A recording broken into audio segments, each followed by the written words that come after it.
Hey guys and welcome back to Krida Legal Star channel exclusively designed GST and income tax latest update. So एक important बात जो मुझे आपको इस बार बतानी है that is e-verification for your ITR with respect to 24-25 and that too it's very important. ये जो टाइम लिमिट थी इसके अंदर एक बहुत सा इंपॉर्टेंट चेंज आया। क्या है वो चेंज, स्क्रीन पे देखते हैं।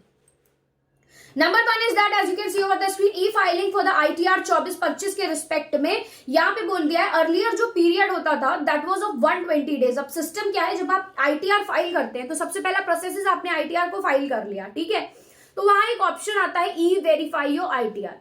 बहुत से लोग ई वेरीफाई ITR को करना ही भूल जाते हैं, ठीक है। अगर यहाँ पे आपने ई वेरीफाई समय पे नहीं कराया, ठीक है, तो हमें एक बात तो पता थी कि आपका जो ITR है उसको इनवैलिड कंसिडर कर दिया जाता है, वो लैप्स हो जाता है, उसको ये मान लिया जाता है कि ITR फाइल ही नहीं हुआ, ठीक है।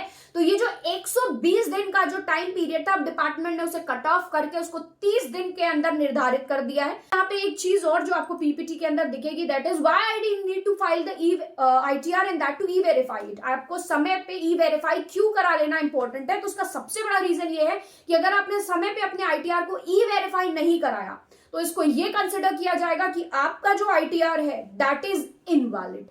तो किसे अपना ITR इनवैलिड कराना है, अगर कराना है तो इस पीरियड को आप लैप्स कर सकते हैं। Moving towards ahead, what are the different ways in which I can e verify my return. किस तरीके से हम अपने रिटर्न को ई वेरीफाई करा सकते हैं, इसके मल्टीपल ऑप्शंस एनेबल्ड हैं। दैट इज हो गया पहले आपका OTP, ठीक है, OTP on your respective number जो कि रजिस्टर्ड है एंड लिंक्ड है विद योर आधार। आपका EVC generation through your pre validated bank account, EVC generation through your pre validated demat account, EVC through your ATM net banking हो सकती है, ठीक है, या फिर आपका डिजिटल सिग्नेचर सर्टिफिकेट DSC के थ्रू आप इसको ई वेरीफाई कर सकते हैं। तो ये बहुत इंपॉर्टेंट इंफॉर्मेशन है कि भाई जिन लोगों को पता है कि भाई ITR फाइल होना है तो उसका ई वेरीफाई हो जाना भी बेहद मैंडेटरी है। तो इस बात का आपको ध्यान रखना है। ये जो डेट दी गई है ये अब कम कर दी है बाय द ITR डिपार्टमेंट, तो ये डेट पीरियड रह गया है अब 30 दिन का ही।